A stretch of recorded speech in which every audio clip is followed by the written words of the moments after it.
Ledgers जो ठोस पत्थरों के दो टुकड़े कर दें, अकूस्टिक चैम्बर्स जो दूसरे ग्रहों से संपर्क को मुमकिन बनाते हैं, और ऐसा आर्किटेक्चर जिसे डिजाइन किया गया कॉस्मिक एनर्जी से जुड़ने के लिए। क्या ये सभी हमारी अपनी आधुनिक टेक्नोलॉजी के नाटकीय उदाहरण हैं, या उदाहरण हैं प्राचीन इतिहास की अभूतपूर्व कामयाबी के? इन विशाल घनाकार पत्थरों को पहाड़ों से काटकर अलग करने का सिर्फ एक ही जरिया है, किसी ऐसे लाइट इंस्ट्रूमेंट का इस्तेमाल जो पत्थरों को भी पिघला सके। इन टेम्पल्स का इस्तेमाल देवताओं से संपर्क साधने और ब्रह्मांडीय ऊर्जा को समझने की टेक्नोलॉजी के रूप में होता था। कुछ लोग इसे पृथ्वी पर रहने वाली सभ्यताओं की मदद का उदाहरण मानते हैं जो उन्हें मिली थी एंशिएंट एलियन से। दुनिया भर में फैले लाखों लोग मानते हैं कि हमारे ग्रह पर एलियंस आते थे। क्या हो अगर ये सच हो? क्या सचमुच एंशिएंट एलियंस ने हमारे इतिहास को बेहतर दिशा दी थी? क्या इस बात के सबूत इस ग्रह के प्राचीन इंजीनियर्स के कंस्ट्रक्शन मेथड्स की जांच से जुटाए जा सकते हैं? वो कौन थे? वो यहां क्यों आए थे? और वो क्या पीछे छोड़ गए? वो कहां चले गए? क्या वो वापस आएंगे? साइंस डॉक्यूमेंट मिस्ट्रीज पेश करते हैं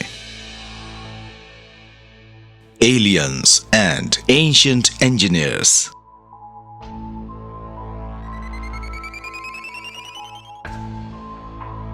दक्षिण अमेरिका का एक देश पेरू। यहां खड़े हैं एंडीज माउंटेन्स। ऊंचाई समुद्र तल से 9000 फुट ऊपर। इस इलाके को इंका सभ्यता पवित्र घाटी कहती थी। इसी जगह पर मौजूद है एक प्राचीन शहर ओयांटेटाम्बो के खंडहर। मंदिर और किला दोनों के रूप में प्रयोग किए गए ओयांटेटाम्बो के बारे में मुख्य धारा के इतिहासकारों का मानना है कि इसे करीब ईसा पूर्व सन 1440 में इंका शासक पाचाकुटी ने बनवाया था।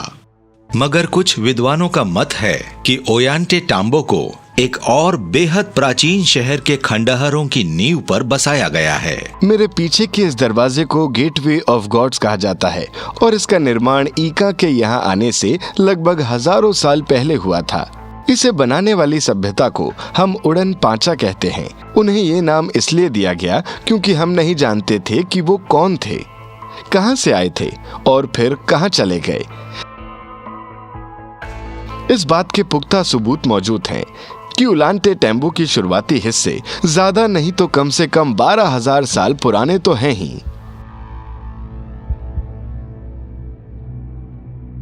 अपनी रिसर्च से मैं इस नतीजे पर पहुंचा हूं कि इसे दरअसल अराक सिविलाइजेशन ने बनाया था। अराक लोग उतने ही प्राचीन हैं जितने कि हम एडम या पहले इंसानों को मानते हैं। लेकिन पृथ्वी के शुरुआती इंसान ने ऐसे हैरान कर देने वाले स्टोन वर्क को कैसे अंजाम दिया? कैसे उन्होंने इन विशाल इंटरलॉकिंग ब्लॉक्स को इतनी बारीकी से एक साथ जोड़ दिया? या कैसे उन्होंने इतने बेहतरीन बांधों और इरिगेशन सिस्टम्स की रचना की जो आज भी काम कर रहे हैं? पर कैसे उन्होंने 50 टन से भी ज्यादा वजनी ग्रेनाइट की विशाल चट्टानों को यहां लाकर तराशा होगा? ओयांटेटाम्बो एक पहाड़ी इलाका है। ये खास तौर पर इसके निर्माण में इस्तेमाल किए बेहद विशाल ब्लॉक्स के लिए मशहूर है। मुख्य रूप से उन ब्लॉक्स के लिए जो इस पहाड़ के सबसे ऊंचे पॉइंट पर सबसे ऊंचाई पर पाए गए हैं। यहाँ 6 ब्लॉक्स को एक सीधी लाइन में लगाया गया है और इन्हें किसी दूसरे पहाड़ से यहां तक लाया गया था जहां के ये हैं सपाट मैदान। उफनती हुई नदी के पार इन्हें यहां लाया गया। अब जाहिर है कि सबसे बड़ा रहस्य सिर्फ ये नहीं है कि इन्हें कैसे तराशा गया, बल्कि ये भी कि इन्हें उतनी ऊंचाई तक कैसे लाया गया। लाल ग्रेनाइट पत्थर की ये 6 जॉइंट स्लैब्स यहाँ हजारों साल से खड़ी हैं और प्राचीन लोगों की खूबसूरत इंजीनियरिंग की ओर इशारा कर रही हैं। बड़े भूकंप आने पर भी ये शिम्स ऊपर नीचे होकर भूकंप के झटके को झेल सकती है। इसी वजह से ये विशाल स्लैब्स आज तक अपनी जगह पर खड़ी हुई है। उनके पास कई वजनी टन इन पत्थरों को बेहद सफाई के साथ एक साथ फिट करने की क्षमता थी। इसके बीच में एक बाल बराबर की जगह भी नहीं है और ये बेमिसाल कारीगरी घंटों पसीना बहाकर हासिल नहीं की गई। ये तो बस एक बेजोड़ टेक्नोलॉजी है।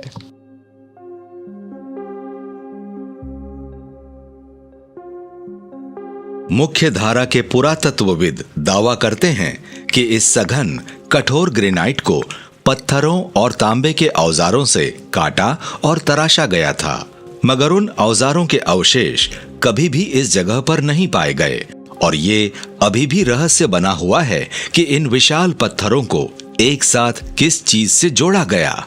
शायद इन्हें किसी अज्ञात एनर्जी की मदद से चिपकाया गया।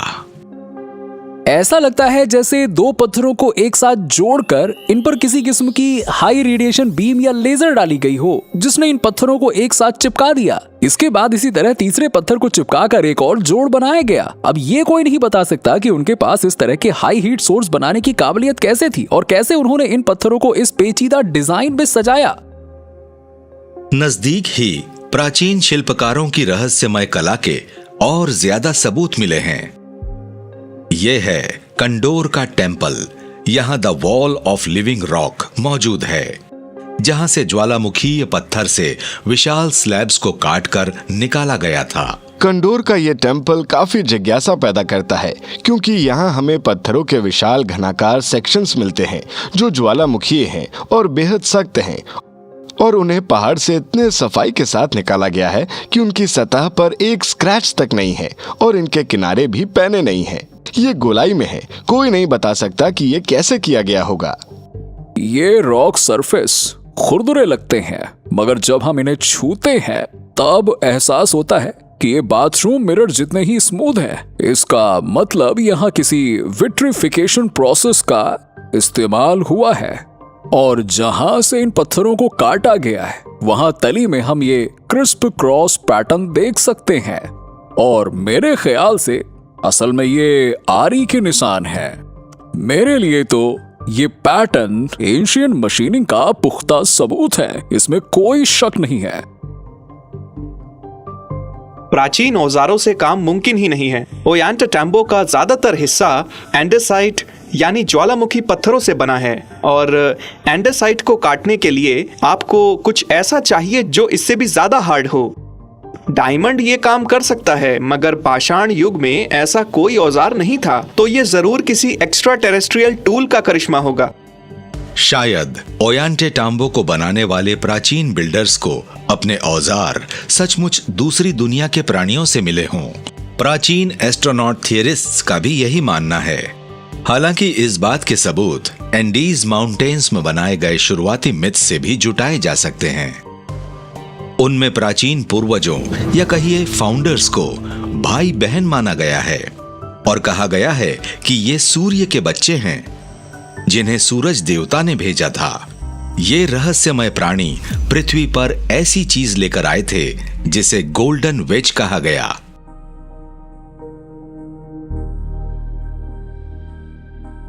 क्या ये गोल्डन वेज किसी किस्म का हैंड हेल्ड डिवाइस था जो पत्थरों को काटने के साथ साथ शायद उन विशाल ब्लॉक्स को उनकी जगह पर भी पहुंचा सकता था?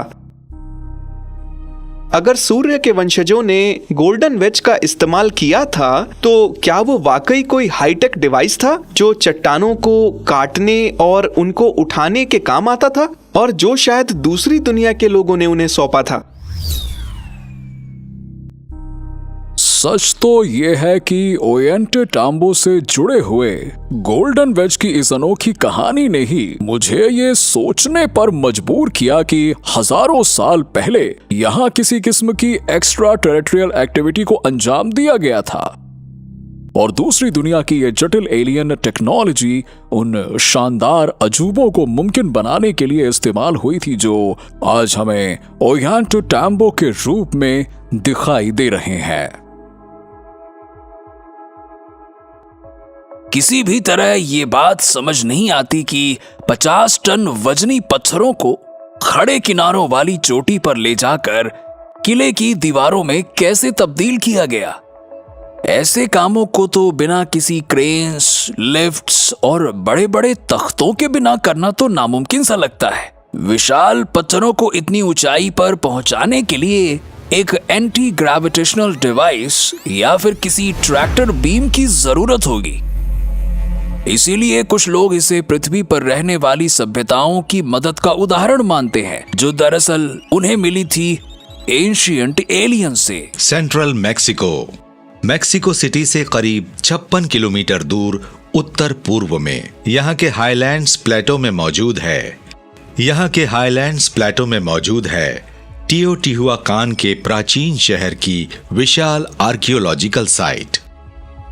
ये शहर ईसा पूर्व करीब सन 100 में बना था और 7वीं-8वीं सदी तक इसने अपना वजूद बनाए रखा।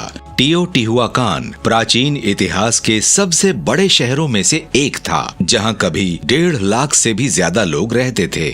इस शहर में एंटर करते ही आप इसकी आधुनिक रचना को देखकर दंग रह जाते हैं। यहाँ मीलों लंबा रास्ता है जिसे स्ट्रीट ऑफ द डेड कहते हैं। इसके साथ साथ विशाल सेरेमोनियल आर्किटेक्चर भी बने हुए हैं, जिनमें से कुछ तो अब तक बनाई गई सबसे बड़ी इमारतों में शुमार हैं। विद्वानों के हिसाब से टियोटिहुआकान की ये एडवांस्ड डिजाइन इशारा करते हैं कि प्राचीन बिल्डर्स को न सिर्फ आर्किटेक्चर की पूरी जानकारी थी, बल्कि उन्हें पेचीदा मैथमेटिकल और एस्ट्रोनॉमिकल साइंसेस का भी ज्ञान था।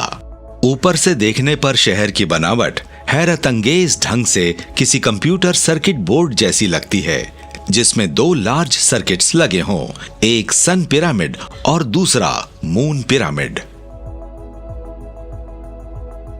शोधकर्ताओं का मानना है कि इनमें और मिस्र के विशाल पिरामिडों में काफी समानता है। जब हम इसके निर्माण को देखते हैं तो हमें उसी मैथमेटिक्स के इस्तेमाल का पता चलता है जो ग्रेट पिरामिड और गीजा प्लेटो के आसपास मौजूद पिरामिड्स में इस्तेमाल किया गया है। गीजा में खुफू का ग्रेट पिरामिड और टियोटिहुआकान का सन पिरामिड, दोनों का बेस करीब एक जैसा ही है, लगभग 750 स्क्वायर फुट। सन पिरामिड का बेस पेरीमीटर उसकी ऊंचाई का 4 पाई टाइम्स है और गीजा में ये ऊंचाई का 2 पाई टाइम्स है। तो साफ तौर पर सन पिरामिड की ऊंचाई गीजा पिरामिड के मुकाबले उसकी ठीक आधी है। टियोटिहुआकान को एक खास ढांचे के हिसाब से बनाया गया है। सन टेम्पल, मून टेम्पल और क्विट्ज़कोटल टेम्पल को ओरायन की बेल्ट जैसी बनावट दी गई है। यह ठीक वैसी ही फॉर्मेशन है जिसे गीजा प्लेटो के पिरामिड्स में अपनाया गया है।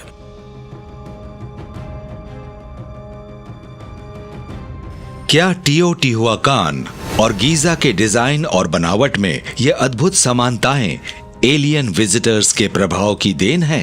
प्राचीन एस्ट्रोनॉट थियरिस्ट्स का तो यही मानना है।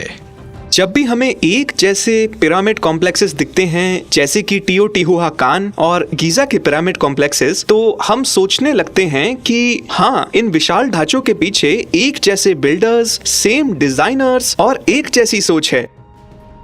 लेकिन टियोटिहुआकान की सबसे बड़ी पहेली उस वक्त सामने आई जब आर्कियोलॉजिस्ट्स को यहाँ के कई स्ट्रक्चर्स में माइका के बेतहाशा इस्तेमाल की जानकारी मिली। ये वो खनिज है जो सिर्फ यहाँ से 3000 मील दूर ब्राजील में पाया जाता है। ये यहाँ के सभी इमारतों में पाया गया है, जैसे कि हाउसिंग कॉम्प्लेक्सेस, टेम्पल्स और रोड्स के साथ साथ हर जगह मौजूद है।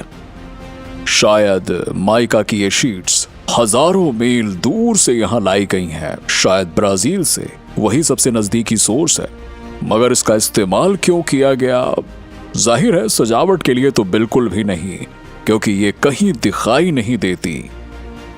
माइका में कुछ इलेक्ट्रिकल प्रॉपर्टीज होती हैं जो उसे एक अव्वल दर्जे का इंसुलेटर बनाती हैं। ये इलेक्ट्रिसिटी के ट्रांसमिशन को रोकता है। ऊंचे तापमान पर भी ये अच्छी तरह टिका रहता है, इसलिए इसे फर्नेस और ओवन की विंडोज में इस्तेमाल कर सकते हैं। यह पारदर्शी है, आप इसके पार देख सकते हैं। साथ ही ये तापमान और इलेक्ट्रिकल डिस्चार्जेस को भी सह सकता है। तो इसीलिए इसके इस्तेमाल के पीछे उनके पास कोई ठोस और वाजिब वजह जरूर रही होगी। और जो संभावित वजह नजर आती है वो ये है कि ये उनकी किसी तरह की टेक्नोलॉजी का हिस्सा रहा होगा। हाल ही में आर्कियोलॉजिस्ट्स को एक अंडरग्राउंड चेंबर में माइका क्रिस्टल्स का विशाल भंडार भी मिला है और इसके साथ ही उन शाफ्ट्स में भी जो एवेन्यू ऑफ द डेथ के ठीक नीचे आगे की ओर बढ़ती है। माइका चैम्बर से एक अंडरग्राउंड शाफ्ट सन पिरामिड के दिशा में आगे बढ़ती है। तो ऐसा हो सकता है कि इस माइका चेंबर में किसी तरह का एनर्जी प्रोड्यूसिंग डिवाइस हो, ऐसा पावर प्लांट जो किसी दूसरे पिरामिड्स तक भी एनर्जी पहुंचाता हो।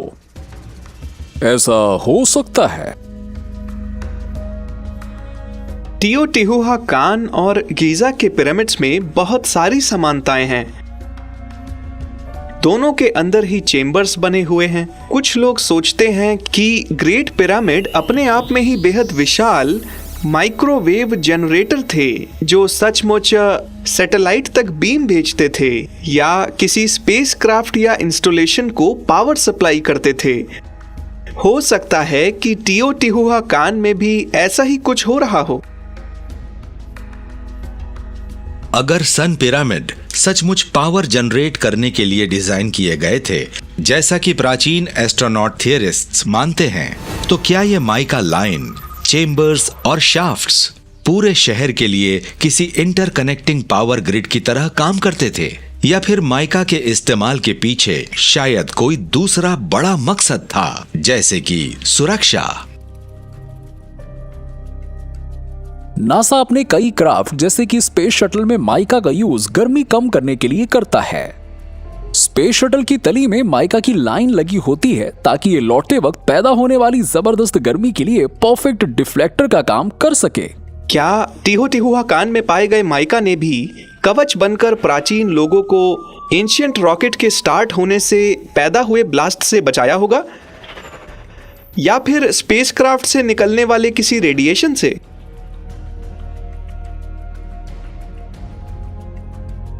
लेकिन अगर टियोटिहुआकान के प्राचीन बिल्डर्स माइका को ऊर्जा पैदा करने और रेडिएशन से बचाव के लिए इस्तेमाल करते थे, तो उनके पास ये अव्वल दर्जे की इंजीनियरिंग और निर्माण दक्षता आखिर आई कहां से? टियोटिहुआकान में मौजूद शुरुआती व्याख्याएं बताती हैं कि देवता आसमान से जहाजों और पंखों वाले विशाल सांपों पर बैठकर आए थे। इसी तरह की अलौकिक घटनाएं यहाँ हुई थीं। माना जाता है कि प्राचीन इजिप्शियन पिरामिड्स की तरह ही टियोटिहुआकान को भी देवताओं ने ही बनाया था, और देवता स्वर्ग से ऐसे क्राफ्ट में बैठकर उतरे थे जिनकी तुलना हम मौजूदा रॉकेट शिप से कर सकते हैं। जरूर उन बिल्डर्स ने यह सारी खुफिया जानकारी खुद देवताओं से हासिल की थी। इन सभी प्राचीन जगहों में एक बेहद दिलचस्प समानता है। वो ये है कि यहाँ देवताओं के जन्नत से आने और वापस लौट जाने की बातें कही गई हैं। ये मुमकिन है कि इन्हें लैंडिंग साइट्स के तौर पर इस्तेमाल किया जाता हो। काफी हद तक ये भी संभव है कि टियोटिहुआकान के निर्माण के लिए जरूरी ज्ञान भी एलियन से ही लिया गया था। भारतीय गणतंत्र जो मौजूद है दक्षिण एशियाई उपमहाद्वीप में, इस देश के दक्षिणी हिस्से में विजयनगर नाम के विशाल टेंपल कॉम्प्लेक्स के खंडहर मौजूद हैं, जिसका मतलब है जीत का शहर। किसी जमाने में यह शहर भारत के सबसे शक्तिशाली और विशाल हिंदू साम्राज्य की वैभवशाली राजधानी थी। माना जाता है कि विजयनगर को ईस्वी 14वीं शताब्दी में बनाया गया था। हालांकि कई तथ्य बताते हैं कि ये शहर इससे भी काफी पुराना है। असल में हिंदू कथाओं के अनुसार महान प्राचीन राजा राम अपने वानर मित्र और देवता हनुमान से यहीं विजयनगर की एक गुफा में मिले थे। इस हिसाब से इस शहर का इतिहास हजारों वर्षों पुराना है।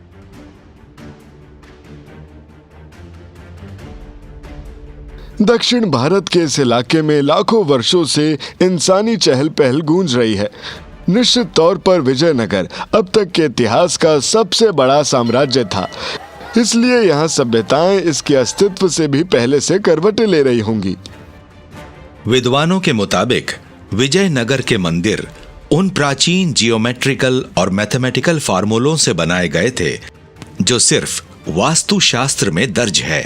ये डिजाइनिंग की परंपरागत हिंदू प्रणाली है जो अलाइनिंग आर्ट और आर्किटेक्चर पर आधारित है, जिसे विकसित किया गया है 5 मूल तत्वों के आधार पर: पृथ्वी, जल, वायु, अग्नि और आकाश। वास्तु आर्किटेक्चर सबसे अनोखा है क्योंकि इसके आधार पर बनने वाले ढांचे पृथ्वी और ब्रह्मांडीय शक्तियों से आपस में जुड़े होते हैं। जब हम किसी ढांचे को खड़ा करते हैं तो चाहते हैं कि वो पृथ्वी से अच्छी तरह जुड़ा रहे। अगर आप सोचकर देखें तो पृथ्वी अंतरिक्ष के नर्वस सिस्टम से जुड़ी हुई है और सोलर सिस्टम स्पेस यूनिवर्स से जुड़ा हुआ है। असल में ये एक ही नर्वस सिस्टम है। इसी के जरिए पृथ्वी खुद भी बाकी के ब्रह्मांड से जुड़ी हुई है और इसी नर्वस सिस्टम की मदद से ये ऊर्जा को ग्रहण करती है और छोड़ती भी है। और ये मंदिर इस बात को अच्छी तरह समझाते हैं। हो सकता है कि ये खाली जगहें उस टेक्नोलॉजी की तरह इस्तेमाल होती रही हों जिससे इंसानी चेतना की गहराई में उतरा जा सके और देवताओं से संपर्क साधा जा सके। वास्तु आर्किटेक्चर के जन्म के तार प्राचीन भारतीय संगम साहित्य के एक पौराणिक देवता ममुनी मायन से जुड़े हैं, जिनका जन्म करीब 10 से 12 हजार वर्ष पहले हुआ था। लेकिन ये रहस्यमयी प्राचीन देवता कौन थे और क्या थे? हिंदू मान्यताओं के अनुसार ममुनी मायन को विश्वकर्मण के अवतार के रूप में पूजा जाता है, जो सृजन के देवता हैं। वो ईश्वर जिसने विश्व के इस नायाब और पवित्र आर्किटेक्चर को बनाया है और इसे तराशा है। पर जैसा कि प्राचीन एस्ट्रोनॉट थियरिस्ट्स कहते हैं कि जिन्हें हम ईश्वर मानते हैं, कहीं वो असल में एलियन तो नहीं थे। जवाब में शोधकर्ता विजयनगर में चारों तरफ मौजूद प्राचीन वास्तु मंदिरों के पत्थरों पर तराशे गए सबूतों की ओर इशारा करते हैं। विजयनगर को एक ऐसा शहर माना जाता था जहां लोग देवताओं के संपर्क में थे। कहा जाता है कि खुद देवता भी यहाँ रहते थे। खुद शिवजी और श्री राम। यहाँ ऐसी कई मूर्तियां हैं जो विष्णु के अलग अलग रूपों को दर्शाती हैं। इनके कई रूपों को देखकर ऐसा लगता है कि ये कहीं एलियन गॉड तो नहीं। ये स्टैचूज आज भी विजयनगर के मंदिरों में रहस्य की चादर ओढ़े चुपचाप खड़े हैं। पौराणिक गाथाओं और कहानियों के हिसाब से ये एक बेहद पवित्र स्थान है। ऐसा इसलिए है क्योंकि विष्णु के अवतार राम, जो खुद एक देवता हैं, वो इस जगह आए थे। तभी से ये जगह इतनी पवित्र मानी जाती है। हिंदू देवताओं की सही पहचान के पुख्ता सबूत प्राचीन हिंद महाकाव्यों में ढूंढे जा सकते हैं। महाभारत और रामायण जैसे पौराणिक महाकाव्यों और पवित्र वेदों में कई बार इस बात का भी जिक्र आता है कि देवता अलग अलग आकार और बनावट के उड़ने की चीजों का इस्तेमाल करते थे। प्राचीन वैदिक साहित्य में विमानों का जिक्र किया गया है जो एंटी ग्रेविटी एयरक्राफ्ट थे। देवता उन पर बैठकर उड़ते थे और विमानों के कंस्ट्रक्शन का जिक्र महाभारत और दूसरी प्राचीन किताबों में बड़ी बारीकी के साथ किया गया है। ये किताबें आज भी हमारे पास मौजूद हैं। विजयनगर में ट्रेडिशनल हिंदू वास्तु आर्किटेक्चर मौजूद है। वहाँ स्टोन टेम्पल्स हैं जिनका आकार कॉनिकल है, मतलब त्रिकोण है। देखा जाए तो आर्किटेक्चर भी अपने आप में एयरशिप, रॉकेट्स या स्पेसशिप की कॉपी ही है जिन्हें वो विमान कहते थे।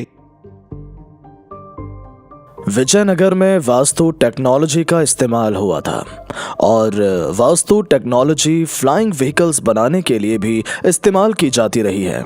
इसका इस्तेमाल वेपन्स बनाने में भी किया जाता है। हो सकता है इससे वो ऊर्जा भी पैदा की जा सके जो स्पेसशिप को पावर दे सके।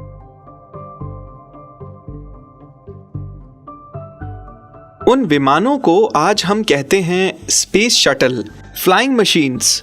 आजकल हम अलग अलग तरह के स्पेस शटल बनाते हैं। एक Russian space shuttle American space shuttle की तरह दिखाई नहीं देती। इसी तरह प्राचीन भारत में भी अलग अलग तरह के विमानों का जिक्र मिलता है, पंखों वाले, लाइट्स वाले भी, यानी हर तरह के विमान। और इन विमानों से उनके देवता बाहर आते थे। कहीं ऐसा तो नहीं कि दक्षिण भारत के लोगों को ऐसी एडवांस्ड बिल्डिंग टेक्निक सिखाई गई हो जिनसे जबरदस्त कॉस्मिक एनर्जी को इस्तेमाल किया जा सके? अगर ऐसा था तो जैसा कि प्राचीन एस्ट्रोनॉट थियरिस्ट्स मानते हैं, कहीं उन्हें ये ज्ञान दूसरी दुनिया से जुड़ने के लिए तो नहीं दिया गया? शायद विजयनगर भी इस ग्रह पर मौजूद उन शहरों में से एक है जिनका निर्माण एलियन गॉड्स ने किया था। ये उन प्राचीन शहरों के नेटवर्क का एक हिस्सा है जिनमें वो विशाल पत्थरों के शहर शामिल हैं जो दक्षिण अमेरिका, पैसिफिक आइलैंड्स, भारत और मिस्र, अफ्रीका और दूसरे मिडल ईस्ट में मौजूद हैं। ये उनके बेहद खास शहरों में से एक था जिसे हजारों साल पहले बनाया गया था। मिस्र में मौजूद लक्सौर। यहाँ नील नदी के पूर्वी किनारे के साथ साथ विशाल कार्नेक टेम्पल कॉम्प्लेक्स के आर्कियोलॉजिकल अवशेष मौजूद हैं, जो ईसा पूर्व सन 3200 में बने थे। इसके कई विशाल ढांचों में ग्रेट हॉल्स, ओबेलिक्स और एवेन्यूज ऑफ स्फिंक्स शामिल हैं। कार्नेक की खूबसूरती मिस्र के प्राचीन बिल्डर्स की कई पीढ़ियों की कामयाबी को दर्शाती है। जब कोई लक्सौर में घूमने जाता है और कार्नेट के टेम्पल्स देखता है तो लंबे पिलर्स, विशालकाय ऑबलिस्क्स दिखाई देते हैं। इस इलाके के बारे में सबसे शानदार बात यह है कि ये उन चुनिंदा जगहों में से एक है जहां 30 से ज्यादा फेरोज ने इसके इस विशाल आकार को मुमकिन बनाया और हजारों सालों के ज्ञान को यहां जिंदा कर दिया गया।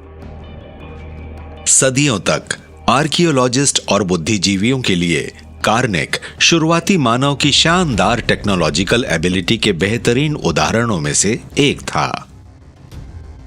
पर क्या इन बेमिसाल स्मारकों को बनाने में इस्तेमाल की गई कंस्ट्रक्शंस टेक्निक्स एक और चीज की ओर इशारा कर रही है? वो चीज जो पृथ्वी से बाहर की है।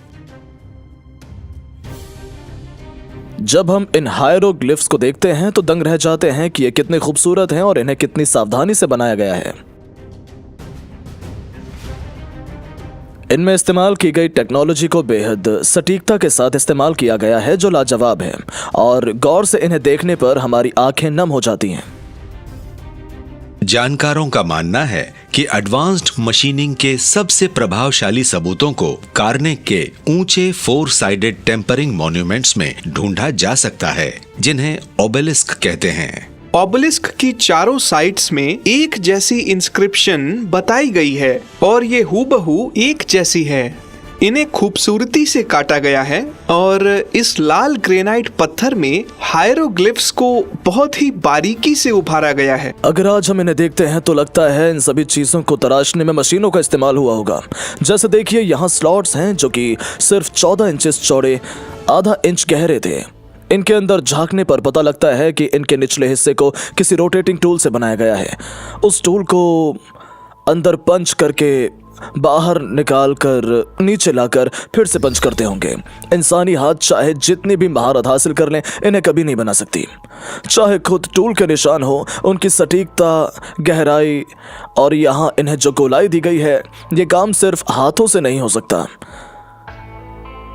इनमें से कुछ तो इतनी कुशलता से तराशे गए हैं जिसके लिए मशीन टूल्स की जरूरत पड़ेगी। और वो टूल किट जो हम मानते हैं कि प्राचीन इजिप्शियंस के पास रही होगी, उनके इस्तेमाल से इस तरह के नतीजे देना किसी भी लिहाज से मुमकिन नहीं है। कई बुद्धिजीवियों को लगता है कि कार्नेक में मौजूद ओबेलिस्क की बारीकी में मौजूदा 21वीं सदी की कुशलता की झलक मिलती है।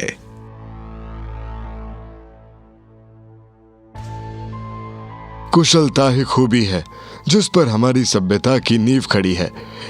इंच के 20,000वें हिस्से में या फिर इंच के 1000वें हिस्से में कुछ बनाना आजकल काफी आम बात है, क्योंकि अब हमारे पास ऐसे उपकरण और कुशलता मौजूद है। लेकिन प्राचीन निर्माणों में हम ऐसे उपकरण और कुशलता की उम्मीद कैसे कर सकते हैं? अगर आप रैमसेस स्टैचू को देखें तो ये इतना परफेक्ट है कि आप हैरान रह जाएंगे कि उस जमाने के औजारों से इसे कैसे बनाया जा सकता है, क्योंकि आज भी हम इन्हें ऐसा सिर्फ मशीनों से ही बना सकते हैं। मुझे समझ नहीं आता कि उन टूल्स की मदद से उन्होंने वो कैसे बनाया जो उन्होंने बनाया है, जिन्हें हम आमतौर पर मानते हैं कि इजिप्शियन टूल बॉक्स का हिस्सा रहे होंगे, जैसे कि तांबे, पत्थर और लकड़ी की हथौड़ी और स्टोन बॉल्स। लेकिन अगर, जैसा कि कई इतिहासकार और आर्कियोलॉजिस्ट मानते हैं कि प्राचीन बिल्डर्स के पास आधुनिक औजारों जैसा कुछ भी नहीं था, तो ये इन स्मारकों को इतने सटीक मैथमेटिकल प्रिसीशन के साथ कैसे बना पाए? शायद इसका जवाब प्राचीन स्कल्पचर्स के नमूने और आधुनिक तरीकों से बनाए गए स्कल्पचर की तुलना से मिल सकता है। हम इस एल्यूमिनियम मॉडल की तुलना कर सकते हैं।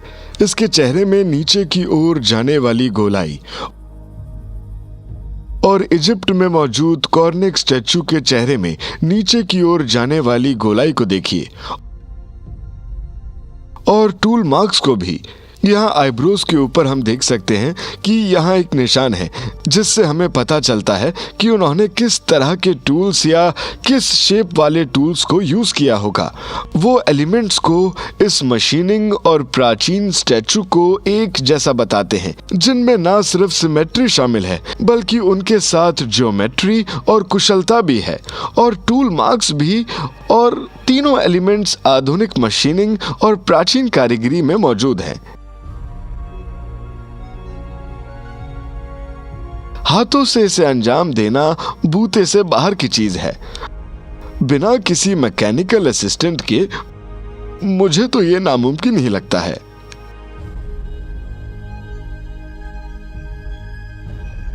पर अगर रैमसीज स्टैच्यू पर दिखाई देने वाले टूल मार्क्स मॉडर्न मेथड जैसे ही लगते हैं, तो क्या इससे यह साबित नहीं होता कि प्राचीन बिल्डर्स के पास मशीन्स थीं और इलेक्ट्रिसिटी भी? कथित रूप से उनके पास इलेक्ट्रिसिटी या पावर टूल्स नहीं थे। जाहिर है उनके पास डायमंड सॉज भी नहीं थी, मगर फिर भी उन्होंने जिस काम को अंजाम दिया है उसके लिए बारीकी के साथ साथ आधुनिक टूल्स की भी जरूरत थी। तो फिर उन्हें ये औजार कहाँ से मिले होंगे? उनके पास ये एडवांस्ड मशीनिंग टूल्स कहाँ से आए जो आधुनिक काल में हमने भी हाल ही में बनाए हैं? इसका एक सीधा जवाब हो सकता है कि उन्हें ये मिले थे एंशिएंट एलियंस से। माल्टा मेडिटेरेनियन सी के बीचों बीच बसा एक छोटा सा द्वीपीय देश जो इटली के दक्षिण में मौजूद है। बुद्धिजीवी मानते हैं कि यहां आने वाले पहले इंसान नजदीकी आइलैंड सिसिली से ईसा पूर्व सन 5200 में आए थे। आज गोजो के मल्टीज आइलैंड के इन स्टोन स्ट्रक्चर्स को आर्कियोलॉजिस्ट पूरी दुनिया में मौजूद प्राचीन बिल्डर्स की सबसे बड़ी कामयाबी में से एक मानते हैं। माल्टा और गोजो में बने टेम्पल्स इजिप्ट के पिरामिड से 1000 साल से भी ज्यादा पुराने हैं। ये दुनिया के सबसे पहले मॉन्यूमेंटल आर्किटेक्चर्स हैं। इन मंदिरों में दिखने वाली इंजीनियरिंग देखकर हम दंग रह जाते हैं। जगह घेरने वाली दीवारें, पक्के रास्ते जिनके ऊपर कभी छत हुआ करती थी, ये इतने लंबे वक्त से पृथ्वी पर मौजूद हैं और किसी भी दूसरी चीज से निश्चित तौर पर कहीं ज्यादा पेचीदा हैं। इन्हें धातु के औजारों या पहिए के आविष्कार से पहले बनाया गया था। जानकार इतने बड़े पैमाने पर हुए कंस्ट्रक्शन और वर्टिकली खड़े किए गए इन विशाल काय पत्थरों को देखकर हैरान हैं। हर एक का वजन 20 टन से भी ज्यादा है। हम खुद भी कुछ सालों पहले ही ऐसे उपकरण विकसित कर पाए हैं जो इतने सटीक हैं कि उनकी मदद से आज हम उन प्राचीन सभ्यताओं की तारीफ कर सकते हैं जिन्होंने ऑप्टिकल एक्यूरेसी के साथ इन पत्थरों को तराशा था। ऐसी ऑप्टिकल एक्यूरेसी जो मौजूदा दौर से भी कहीं आगे है, तो जरूर उनके पास किसी तरह की एडवांस टेक्नोलॉजी रही होगी। लेकिन अगर माल्टा के प्राचीन बिल्डर्स ने एडवांस टेक्नोलॉजी का इस्तेमाल किया था तो ये उनके पास कहां से आई थी? शोधकर्ताओं का मानना है कि इसका जवाब माल्टा के कई रहस्यों में दबा हुआ है, जिनमें तथाकथित कार्ट रट्स भी शामिल है जो पूरे माल्टा में देखे जा सकते हैं। ऐसा लगता है जैसे ये कार्ट रट्स प्राचीन काल में रेलवे का काम करते होंगे। ये रेलवे भारी भरकम मशीनों को लाता ले जाता था, ठीक वैसे ही जैसे आज हम माइनिंग ऑपरेशंस में देखते हैं, या फिर जैसे रॉकेट्स को लॉन्च पैड पर रखकर छोड़ा जाता है।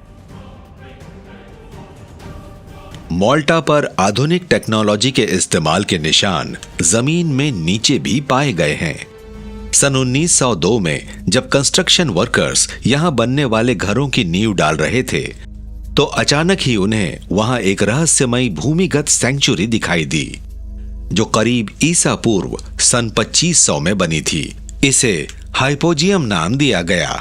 इस भूमिगत ढांचे की गहराई में 3 लेवल थे जिन्हें ठोस पत्थरों को काटकर बनाया गया था। ऐसा अनुमान है कि उन्होंने इस जमीन के नीचे बने इन चेम्बर्स में से 2000 टन से ज्यादा पत्थरों को निकाला होगा ताकि ऊपर जमीन पर बने टेम्पल्स की खाली जगह हूबहू नीचे भी तैयार की जा सके। शायद हाइपोजियम से जुड़े सबसे बड़े रहस्यों में इसकी ध्वनि पैदा करने वाली वो विशेषताएं भी हैं जो इस ओरेकल रूम यानी आकाशवाणी भवन में मौजूद हैं। इसके अंदर ध्वनि पैदा करने की क्षमता होना एक बहुत ही अजीबोगरीब बात है, क्योंकि होता क्या है, देखिए, अगर कोई इंसान इस ओरेकल रूम में कुछ बोलता है तो पूरे के पूरे कॉम्प्लेक्स में उसकी आवाज सुनाई देती है। एंशिएंट इस बेमिसाल साउंड का इस्तेमाल खुद को एक गहरी समाधि में लीन करने के लिए करते थे ताकि वो इंसानी चेतना के उच्च स्तर तक पहुंच सकें। वो अपने अंदर इतनी गहराई में उतरना चाहते थे जिससे वो खुद को परलौकिक ऊर्जा से जोड़ सकें।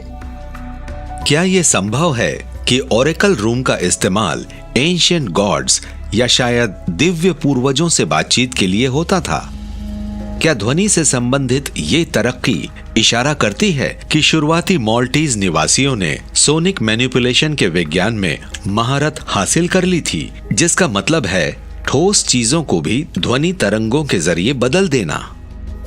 सबसे जरूरी बात जो मुझे महसूस हुई वो ये थी कि वो ऐसी चीज का इस्तेमाल कर रहे थे जिसे फ्रैक्टल नॉन लीनियर रेजोनेंस कहते हैं, और मटेरियल साइंस में अब हम इन नए नतीजों पर पहुंच रहे हैं कि नॉन लीनियर रेजोनेंस से हम चीजों में बदलाव भी कर सकते हैं, जैसे sound waves, microwaves, magnetic waves, ऐसे बदलाव जो हमने कभी सपने में भी नहीं सोचा था। अगर ओरेकल रूम का इस्तेमाल ध्वनि तरंगों की ताकत हासिल करने के लिए होता था, जैसा कि कई प्राचीन एस्ट्रोनॉट थियरिस्ट्स मानते हैं, तो क्या यह संभव है कि प्राचीन बिल्डर्स ने सोनिक टेक्नोलॉजी की मदद से ही माल्टा के विशाल मंदिरों की रचना की? लगता है कि बिल्डर्स के पास सोनिक टेक्नोलॉजी की एडवांस्ड नॉलेज थी। दरअसल साउंड टेक्नोलॉजी से हर तरह के कामों को अंजाम दिया जा सकता है, जिनमें लेविटेशन या एंटी ग्रेविटी भी शामिल हैं। दुनिया भर में कई कहानियां और किस्से फैले हुए हैं कि भीमकाय ढांचे अस्तित्व में कैसे आए, जैसे आवाज की मदद से पत्थरों को उठाया गया होगा, उपकरणों का इस्तेमाल किया गया होगा, या धमाकों से या फिर रिंगिंग से, जिससे स्टोन्स इतने एलिवेट हो जाए कि उन्हें धकेला जा सके मानो उनमें बिल्कुल भी वजन ही ना हो। ऐसे तथ्य सामने आए हैं जिनसे लगता है कि माल्टा के बिल्डर्स के पास वो एडवांस नॉलेज थी जिसकी खोज हम अब कर रहे हैं, और आपको लगेगा कि ये नॉलेज उन्हें एलियंस से मिला होगा। पत्थरों के विशाल काय ब्लॉक्स, नक्काशी की रहस्यमय तकनीकें और मैथमेटिकल प्रिसीशन जो आधुनिक युग की किसी भी मुमकिन चीज को टक्कर दे सकती है। दुनिया के सबसे लाजवाब प्राचीन स्ट्रक्चर्स को बनाने में जिन टूल्स और टेक्नोलॉजी का इस्तेमाल किया गया, क्या वो सुदूर किसी गैलेक्सी से भेजे गए थे या फिर प्राचीन बिल्डर्स खुद ही एलियंस थे? इनका सही जवाब ढूंढने के लिए हमें सितारों की खाक छानने की जरूरत नहीं है। ये हमारी ही दुनिया में मौजूद हैं। ऐसे जवाब जो इशारा करते हैं कि प्राचीन बिल्डर्स, जिन्होंने प्राचीन इतिहास को नई दिशा दी, वही भविष्य को भी नया रास्ता दिखाएंगे।